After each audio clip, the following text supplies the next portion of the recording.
Tingnan natin yung ilang algebra techniques. Dito muna tayo sa Vieta's formulas. So Vieta's formulas establish a direct relationship between the roots of a polynomial and its coefficients.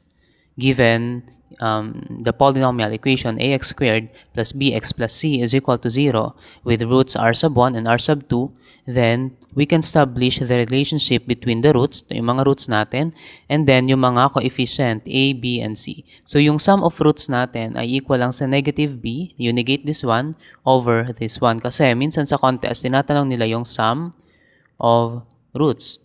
Okay? Now, meron pang isa, yung product of roots. Yung product of roots, C over A.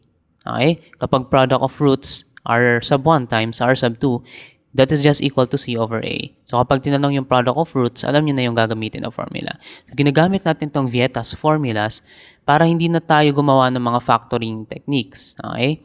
So, direct relationship na to, mas madali siyang gawin. Alright? Now, paano naman kapag cubic? Okay, degree 3 tayo dito. Ax cubed plus bx squared plus cx plus d is equal to 0 with roots r sub 1, r sub 2, and r sub 3. Meron tayong iba't ibang formulas dyan. Number 1, yung product of roots. Okay, yung product of roots natin, r sub 1 times r sub 2 times r sub 3 is just equal to negative d over a. Now, ito naman yung sum ng products of any two roots. For example, r sub 1, r sub 2 times r sub 1 times r sub 2 plus r sub 1 times r sub 3 plus r sub 2 times r sub 3. That is just equal to c over a. So, 3 possible combinations lang naman to, no? And then, yung sum of roots natin, negative b over a. Okay? Negative b over a. So, copy nyo muna tong formula and solve tayo later. Now, for example, find the product of the roots of 3x squared minus 5x plus 2. Yung product of the roots natin, r sub 1 times r sub 2, that is just equal to c over a. Yung c natin is 2, yung a natin is 3. Yun yung answer, 2/3. Okay?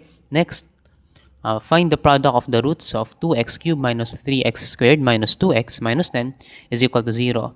Hinahanap natin r sub 1, r sub 2, r sub 3, yung product nila. Okay? Yan ay equal lang sa negative d over a. Yung negative d natin, ito.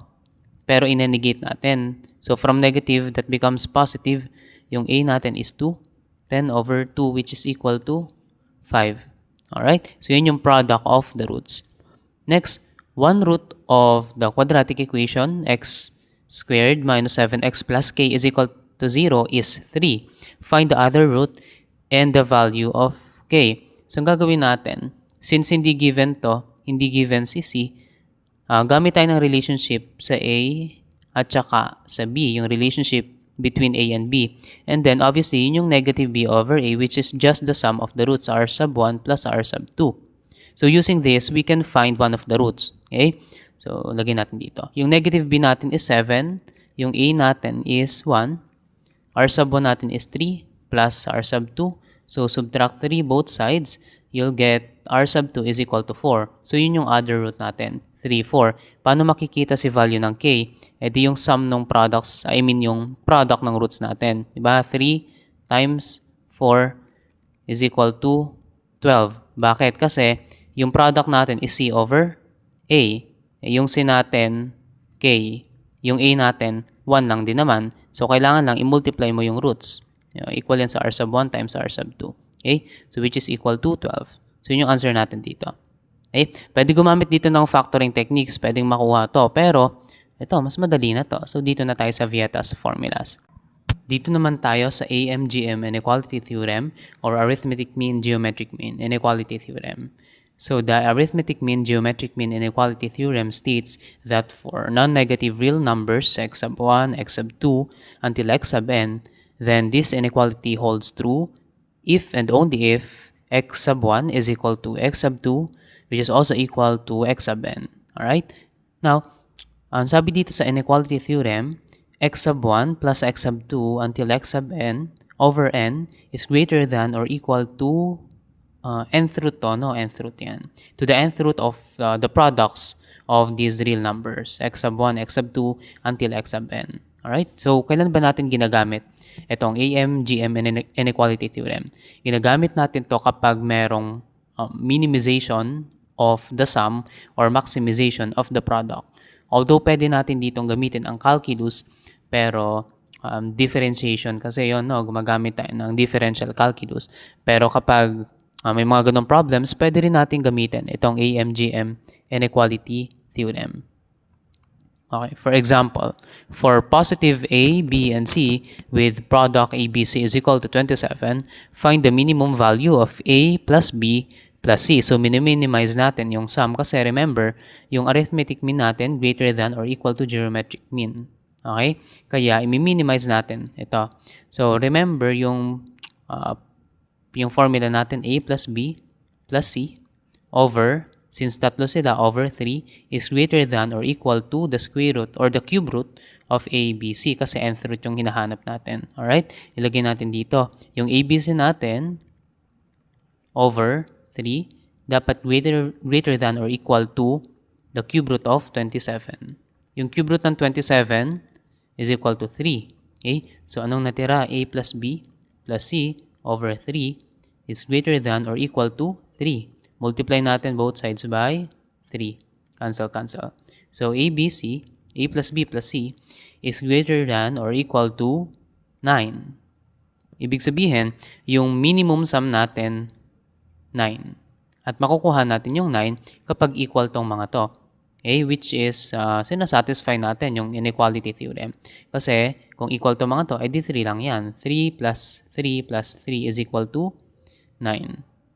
And same lang naman dito, 3 times 3 times 3 is equal to 27. Alright, next. If x plus y is equal to 10, what is the maximum value of xy? So, maximization of the product naman to. Alright, so, yung formula natin, x plus y over 2 should be greater than or equal to the square root of xy. Okay, so now, yung x plus y natin is 10 over 2 greater than or equal to the square root of xy. This is 5 greater than or equal to square root of xy. And then, square natin both sides para mag-cancel to. So, ano matitira? xy, pagpalitin ko na lang. 25 is greater than or equal to xy. Ibig sabihin, yung maximum product natin, 25. And makukuha natin sa 25 if x is equal to y. Okay? Ibig sabihin, ano yung mga values niyan? 5. 5 times 5 is 25. 5 plus 5 is 10. Satisfied yung inequality theorem. Yan. Next, minimize g of x is equal to x over 2 plus 8 over x for all positive x. Now, pwede natin gamitin again dito yung calculus. Diderivative mo to, tapos equate mo to sa 0. And then, yun yung magiging value niya. Okay, yun sa first derivative test. Pero, gamitin natin tong AMGM inequality theorem. So again, meron tayong x over 2 plus 8 over x over 2. Ito yung arithmetic mean niya. Dapat greater than or equal to the product of x over 2 and 8 over x. Ito magka-cancel lang to. And then 8 over 2 is just 4. Divide or square root ng 4 natin is 2. So x over 2 plus 8 over x over 2. Multiply lang both sides by 2. Para mag-cancel. So, you have x over 2 plus 8 over x greater than or equal to 4. Okay? Now, remember, sa inequality theorem, dapat equal ito para mag-hold yung inequality. So, equate natin itong dalawa. X over 2 is equal to 8 over x. Paano natin makikita si 4? Pwede namang multiply na lang both sides. No? Multiply natin both sides. Sige, by 2. And then by x. By x. So, meron kang x squared is equal to 16 square root x is equal to 4. Okay? Ibig sabihin, ito 4 lang din to, no? Sige, itabi muna natin to. Ibig sabihin, yung minimum value natin ay 4. Okay? Minimum value natin yung 4 at makukuha natin yan whenever x is equal to 4. Okay? Again, makukuha natin si minimum value when x is equal to 4. Ganun natin siya i-minimize. Alright? Next, dito tayo sa rational root theorem. Ayan. Given a polynomial, p of x is equal to a sub n times x raised to n plus a sub n minus 1 times x raised to n minus 1, etc. Basta polynomial to, no? So, lahat ng coefficients natin ay integers. Then, if the polynomial has a rational root of p over q, then p is a factor of the constant term. Ito yung constant term natin. Okay?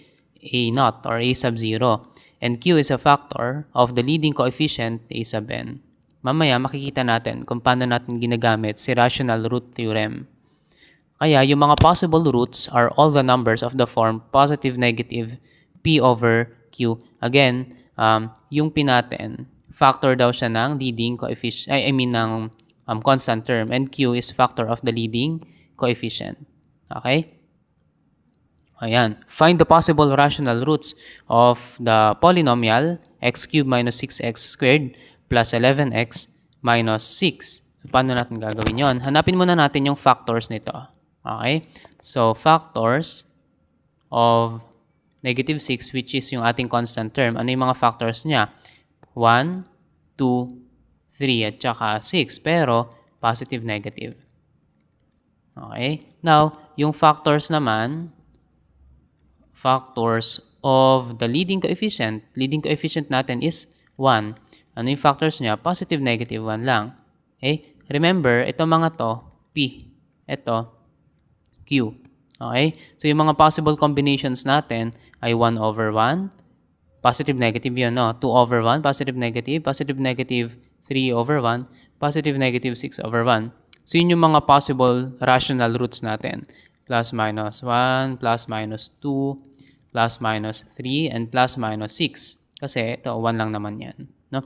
So, ilan yung possibilities natin? 2, 4, 6, 8. 8 possible rational roots, and then, ito sila. Next, find the possible rational roots of the polynomial 6x cubed plus 5x squared minus 17x minus 6. So, halapin natin yung factors ng negative 6 tsaka factors ng 6. Parehas lang. Okay? Parehas lang siya. So, positive negative 1, positive negative 2, positive negative 3, and positive negative 6. And for positive 6, ganun din. Plus minus 1, plus minus 2, plus minus 3, and plus minus 6. So, hanapin nyo na lang yung mga possible rational roots. Careful kasi may mga mauulit dyan. For example, itong 1 over 1, 2 and 2 over 2, same lang yan. Tsaka to, tsaka yan. Alright? Nagka-count lang yan as 1. Alright? So, dito tayo sa telescoping sums and products. So, a telescoping series is a sum where intermediate terms cancel out, leaving only the first and the last terms. And telescoping product follows similar patterns where terms cancel out through multiplication and division. Let's have an example. Evaluate the sum. This is the notation that we have here. No, this is a sigma notation. So, you have 1 over n minus 1 over n plus 1 as n goes from 1 to 50. So, kapag in-input natin yan isa-isa, mauubos yung oras natin. So, instead of doing that, gagawin natin, mag-iisip muna tayo, or hindi mag-iisip, pero magta-try muna tayo, okay, ng ilang terms. For example, n is equal to 1, then n is equal to 2, n is equal to 3. Okay? And then, itry din natin yung last term, n is equal to 50. Yan. So, now, kapag n is equal to 1, nag-equate ko na siya dito ha. Kapag n is equal to 1, then ito will be 1 over 1, which is just 1, minus 1 over 1 plus 1, which is 2. So, 1 minus 1 half. And then, summation yan. So, mag-add tayo. Now, kapag n is equal to 2, ito pala, n is equal to 1, no? Dito ko ilagay ito. When n is equal to 2, then that would be 1 over 2 minus 1 over 2 plus 1 is 3. Sige, dagdagan natin. Kapag n is equal to 3, then that will be 1 over 3 minus 1 over 4. Until, try natin yung n is equal to 50. When n is equal to 50, then that would be 1 over 50 minus 1 over 51. So as you can see, yung mga middle terms natin nagka-cancel. Okay? Ito, magka-cancel yan. Ibig sabihin, all throughout, ganyan yung mangyayari hanggang sa dulo ng pattern natin. Anong matitira? So, what will remain is ito, tsaka ito. Okay? Ibig sabihin, yung summation ng 1 over n minus 1 over n plus 1 as n goes from 1 to 50 is just equal to 1 minus 1 over 51. Okay? So, yan yung answer natin. Or, i-simplify pa natin further. That would be 51 over 51 minus 1 over 51 is equal to 50 over 51. There. Alright? Next. Yan. Evaluate the product. So, yung product natin, k minus 1 over k as k goes from 2 to 5. So, ganun lang din. Actually, kapag ganitong example, madali siyang i-evaluate no? Pwede nating isa-isahin. However, gagawin natin, i-apply muna natin yung telescoping products dito. Okay? So, try muna natin when n is equal to, or when k is equal to 1. When k is equal to 1, then you have, 2. 2 kasi yung lower bound natin. So, 2 minus 1 is 1 over 2 times, when k is equal to 3, then that would be 3 minus 1 is 2 over 3. When k is equal to 4, then that would be 3 over, bakit 3? Kasi 4 minus 1 is 3 over k is equal to 4, so k lang naman to. That will be 4. As you can see, nagka-cancel to mga to. Ibig sabihin, ang matitira is ito over this. Pero hanggang 5 kasi to. No? So, yung magiging denominator kasi nung isa is 5. So, that would be 1 over 5. That's the answer.